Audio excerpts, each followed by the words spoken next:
Hello friends, welcome back to my YouTube channel arts students corner. इस video में हम लोग पढ़ेंगे टॉपिक द चाइनीज़ इन्वेजन 1962। अभी हम लोग चैप्टर पढ़ रहे हैं 4।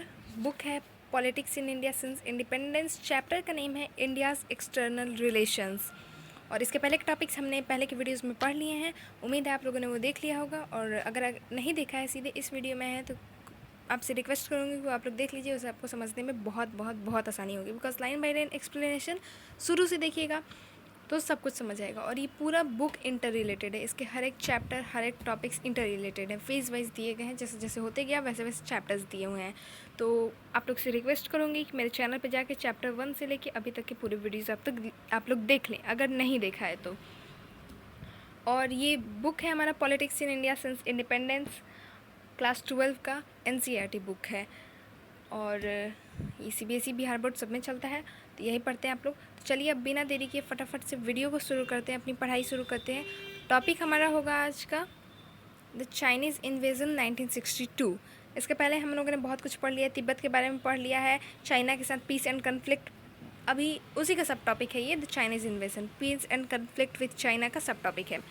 और हमने एफ्रो एशियन यूनिटी और कुछ पॉलिसी ऑफ नॉन अलाइनमेंट्स ये सब पढ़ लिए हैं, और तिब्बत के बारे में हमने पढ़ लिया है। और मैं जल्दी ही इस वीडियो को ख़त्म करते ही नोट्स डाल दूँगी, आप लोग चाहें तो उस नोट्स को देख लीजिएगा। तो अगर आप उस नोट्स को पढ़ लेते हैं, जो मैं नोट्स आप लोग को प्रोवाइड करूँगी, तो आपको टॉपर बनने से कोई नहीं रोक सकता। बट देखिए, केवल नोट्स पढ़ने से आप टॉपर नहीं बन सकते, उसके लिए आपको बहुत और कुछ करना पड़ेगा। तो उसके लिए मैं जल्दी ही 1-2 दिनों में एक वीडियो लाने वाली हूँ, जिसमें कि मैं बताऊँगी कि टॉपर्स की पढ़ाई कैसे होती है। देखिए, आप लोग सोचते होंगे कि टॉपर्स कैसे बन जाते हैं यार, क्या खाते हैं क्या पीते हैं, ऐसा लगता होगा आप लोग देखते होंगे। तो ऐसा कुछ नहीं होता है, बस एक अच्छी शेड्यूल्ड पढ़ाई करनी पड़ती है, एक रूटीन रखना पड़ता है, और कुछ नहीं। तो चलिए, इस वीडियो में खैर वो बातें नहीं कर सकते हैं, बहुत टाइम नहीं खोटी हो जाएगा। आप लोग देख रहे हैं, आप लोग नोट्स ले लीजिए आर्ट्स स्टूडेंट्स कॉर्नर से, और फिर नोट्स आप लोग पढ़ लीजिए, और then you can become a topper. चलिए अब बिना देरी के फटाफट से अपने टॉपिक को शुरू करते हैं, जो कि चाइनीज़ इन्वेजन। अगर अच्छा लगे तो प्लीज़ प्लीज़ प्लीज़ लाइक कर दीजिएगा, और ज़्यादा से ज़्यादा शेयर कीजिएगा इस वीडियो को, और चैनल को सब्सक्राइब करना मत भूलिएगा। Chinese invasion 1962।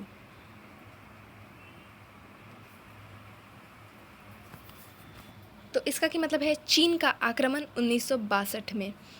To developments strained this relationship. चीन के साथ भारत के इस दोस्ताना रिश्ते में 2 कारणों से खटास आ गई। China annexed Tibet in 1950 and thus remove the historical buffer between the 2 countries. चीन ने 1950 में तिब्बत पर कब्जा कर लिया। इससे भारत और चीन के बीच ऐतिहासिक रूप से जो एक मध्यवर्ती राज्य बना चला आ रहा था, वह खत्म हो गया। Initially, the government of India did not oppose this openly. शुरू में भारत सरकार ने चीन के इस कदम को खुले तौर पर विरोध नहीं किया, इस कदम का।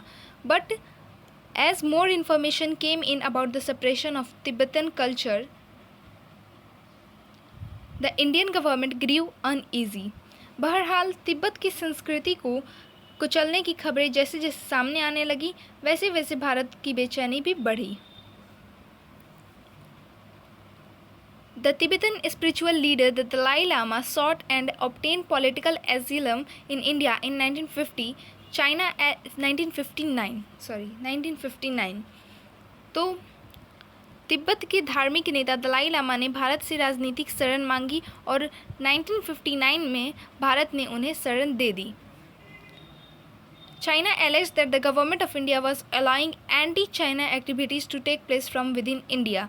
और चीन ने आरोप लगाया कि भारत सरकार अंदरूनी तौर पर चीन विरोधी गतिविधियों को हवा दे रही है।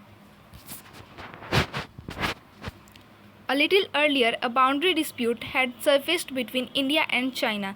इससे कुछ दिनों पहले भारत और चीन के बीच एक सीमा विवाद भी खड़ा हुआ था। India claimed that the boundary was a matter settled in colonial time, but China said that any colonial decision did not apply. Bharat का दावा था कि चीन के साथ सीमा रेखा का मामला अंग्रेज शासन के समय से ही सुलझाया जा चुका है, लेकिन चीन की सरकार का कहना था कि अंग्रेजी शासन के समय का फैसला नहीं माना जा सकता। The main dispute was about the western and the eastern end of the long border. मुख्य विवाद चीन से लगी लंबी सीमा रेखा के पश्चिमी और पूर्वी छोर के बारे में थी। China claimed 2 areas within the Indian territory: Aksai Chin area in Ladakh region of Jammu and Kashmir and much of the state of Arunachal Pradesh in what was then called NEFA, North-Eastern Frontier Agency. चीन ने भारतीय भूक्षेत्र में पड़ने वाले 2 इलाकों जम्मू कश्मीर के लद्दाख वाले हिस्से के अक्साई चीन और अरुणाचल प्रदेश के अधिकांश हिस्सों पर अपना अधिकार जताया। अरुणाचल प्रदेश को उस समय नेफा या उत्तर पूर्वी सीमांत कहा जाता था। Between 1957 and 1959, the Chinese occupied the Aksai Chin area and built a strategic road there. 1957 से लेकर 1959 के बीच चीन ने अक्साई चीन इलाके पर कब्जा कर लिया और इस इलाके में उसने रणनीति बढ़त हासिल करने के लिए एक सड़क बनाई। Despite a very long correspondence and discussion among top leaders, these differences could not be resolved. दोनों देशों के शीर्ष नेताओं के बीच लंबी लंबी चर्चाएं और बातचीत चली, लेकिन इसके बावजूद मतभेद को सुलझाया नहीं जा सका। Several small border skirmishes between the armies of the two countries took place. दोनों देशों की सेनाओं के बीच सीमा पर कई बार झड़प भी हुई।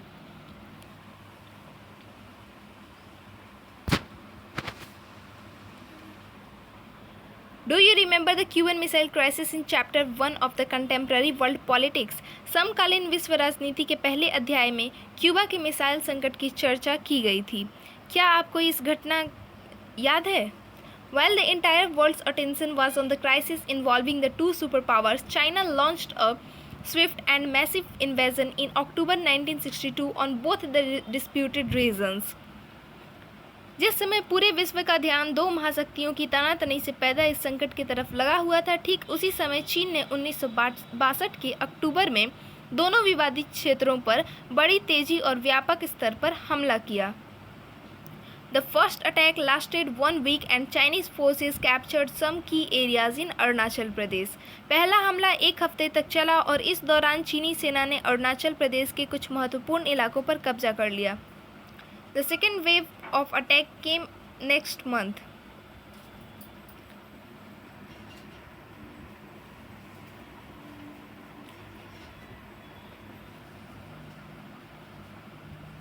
While the Indian forces could block the Chinese advances on the western front in Ladakh in the east, the Chinese managed to advance nearly to the entry point of the Assam plains. हमले का अगला दौर नवंबर महीने में शुरू हुआ। लद्दाख से लगे पश्चिमी मोर्चे पर भारतीय सेना ने चीन की बढ़त रोकी, लेकिन पूर्व में चीन सेना आगे बढ़ते हुए असम के मैदानी हिस्से के प्रवेश द्वार तक पहुंच गई। Finally China declared a unilateral ceasefire and its troops withdrew to where they were before the invasion began. आखिरकार चीन ने एक तरफा युद्ध विराम घोषित किया और चीन की सेनाएं उस मुकाम पर लौट गईं जहां वे हमले से पहले के वक्त में तैनात थीं।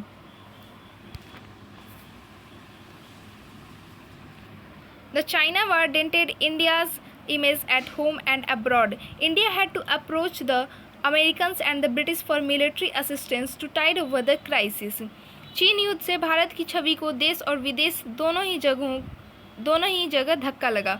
इस संकट से उबरने के लिए भारत को अमेरिका और ब्रिटेन दोनों से सैन्य मदद की गुहार लगानी पड़ी। The Soviet Union remained neutral during the conflict.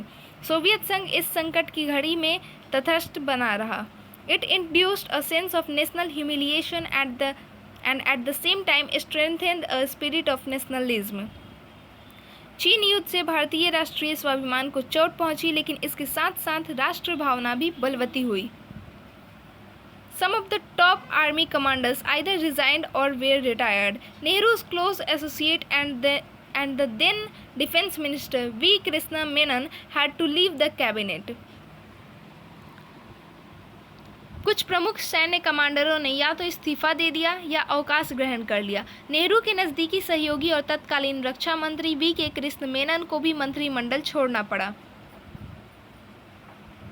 Nehru's own stature suffered as he was severely criticized for his negative assessment of the Chinese intentions and the lack of military preparedness. चीन के इरादों को समय रहते न भांप सकने और सैन्य तैयारी न कर पाने को लेकर नेहरू की बड़ी आलोचना हुई। For the first time, a confidence motion against his government was moved and debated in the Lok Sabha. Soon thereafter, the Congress lost some key by-elections to Lok Sabha. The political mood of the country had begun to change.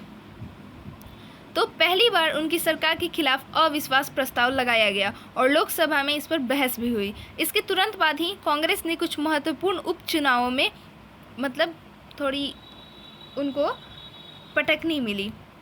देश का राजनीतिक मानस बदलने लगा था।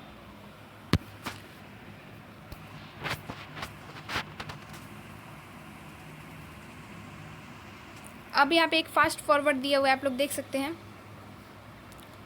इस fast forward को पहले पढ़ लेते हैं। इसको पढ़ लेते हैं, देखते हैं इसमें क्या दिया हुआ है। सीनो इंडियन रिलेशंस सिंस 1962। इसका की मतलब है 1962 के बाद भारत चीन संबंध। It took more than a decade for India and China to resume normal relations. Bharat और चीन के बीच संबंधों को सामान्य होने में करीब 10 साल लग गए। It was in 1976 that full diplomatic relations were restored between the two countries. 1976 में दोनों देशों के बीच पूर्ण राजनयिक संबंध बहाल हो सके। Atal Bihari Vajpayee was the first top level leader. He was then external affairs minister to visit China in 1979. शीर्ष नेता के तौर पर पहली बार अटल बिहारी वाजपेयी जब उस समय विदेश मंत्री थे 1979 में चीन के दौरे पर गए। Later, Rajiv Gandhi became the first prime minister after Nehru to visit China. और बाद में नेहरू के बाद राजीव गांधी बतौर प्रधानमंत्री चीन के दौरे पर गए। Since then, the emphasis is more on trade relations between the two countries. In the book Contemporary World Politics, you have already read about these developments. इसके बाद चीन के साथ भारत के संबंधों में ज़्यादा जोर व्यापारिक मसलों पर रहा है। समकालीन विश्व राजनीति की किताब में आप इन बातों को पढ़ चुके हैं। तो अभी मैंने उन सब चैप्टर्स के वीडियो नहीं डाले हैं। सेकंड जो कंटेम्प्रेरी वर्ल्ड पॉलिटिक्स करके जो बुक है, बुक 2 क्लास 12 का एनसीईआरटी का, तो उसके मैंने अभी चैप्टर्स सारे नहीं डाले हैं। तो ये बुक आधा कर लेने के बाद या फिर इसको ख़त्म कर लेने के बाद मैं उस बुक को स्टार्ट करूँगी। तो उसके लिए मैं माफ़ी चाहती हूँ कि अभी तक मैंने नहीं डाला है, तो उसको भी हम लोग पढ़ लेंगे। अभी फ़िलहाल हम लोग बढ़ते हैं। इसमें आप लोग देख लिया फास्ट फॉरवर्ड में क्या दिया हुआ था। The Sino Indian conflict affected the opposition as well. Bharat चीन संघर्ष का असर विपक्षी दलों पर भी हुआ। This and the growing rift between China and the Soviet Union created irreconcilable differences within the Communist Party of India (CPI). इस युद्ध और चीन सोवियत संघ के बीच बढ़ते मतभेद से भारतीय कम्युनिस्ट पार्टी के अंदर बड़ी उठक पटक मची। The pro-USSR faction remained within the CPI and moved towards closer ties with the Congress. Soviet संघ का पक्षधर खेमा भाकपा में ही रहा और उसने कांग्रेस के साथ नज़दीकी बढ़ाई। The other faction was for some time closer to China and was against any ties with the Congress. The party split in 1964 and the leaders of the latter faction formed the Communist Party of the India Marxist (CPIM). दूसरा खेमा कुछ समय के लिए चीन का पक्षधर रहा और यह खेमा कांग्रेस के साथ, खेमा मतलब आप लोग समझ सकते हैं ग्रुप या पार्टी, कांग्रेस के साथ किसी भी तरह की नज़दीकी के खिलाफ था। भारतीय कम्युनिस्ट पार्टी 1964 में टूट गई। इस पार्टी के भीतर जो खेमा चीन का पक्षधर था उसने मार्क्सवादी भारतीय कम्युनिस्ट पार्टी बना ली, यानी कि CPIM. In the wake of the China war, many leaders of what became CPIM were arrested for being pro-China. चीन युद्ध के क्रम में माकपा के कई नेताओं को चीन का पक्ष लेने के आरोप में गिरफ्तार किया गया। The war with China alerted the Indian leadership to the volatile situation in the northeast region. चीन के साथ हुए युद्ध ने भारत के नेताओं को पूर्वोत्तर की डामाडोल स्थिति के प्रति सचेत कर दिया। Apart from being isolated and extremely underdeveloped, this region also presented India with the challenge of national integration and political unity. यह इलाका अत्यंत पिछड़ी दशा में था और अलग थलग पड़ गया था। राष्ट्रीय एकता और अखंडता के लिहाज से भी यह इलाका चुनौतीपूर्ण था। This process of its reorganization began soon after the China War. Nagaland was granted statehood. Manipur and Tripura, though union territories, were given the right to elect their own legislative assemblies. चीन युद्ध के तुरंत बाद इस इलाके को नई तरतीब में ढालने की कोशिशें शुरू हो गईं। नागालैंड को प्रांत का दर्जा दे दिया गया। मणिपुर और त्रिपुरा हालांकि केंद्र शासित प्रदेश थे, लेकिन उन्हें अपनी विधानसभा के निर्वाचन का अधिकार मिल गया। यहाँ पे एक मूवी दिया हुआ है, मूवी का नाम दिया हुआ है हकीकत। इसको आप लोग पढ़ लीजिएगा नीचे, जो भी इसके बारे में स्टोरी दी गई है। ये 1964 में मूवी आई थी और इसके निर्देशक थे चेतन आनंद और अभिनय में थे धर्मेंद्र, प्रिया राजवंश, बलराज साहनी, जयंत, सुधीर, संजय खान और विजय आनंद। अब हम लोग आगे बढ़ते हैं।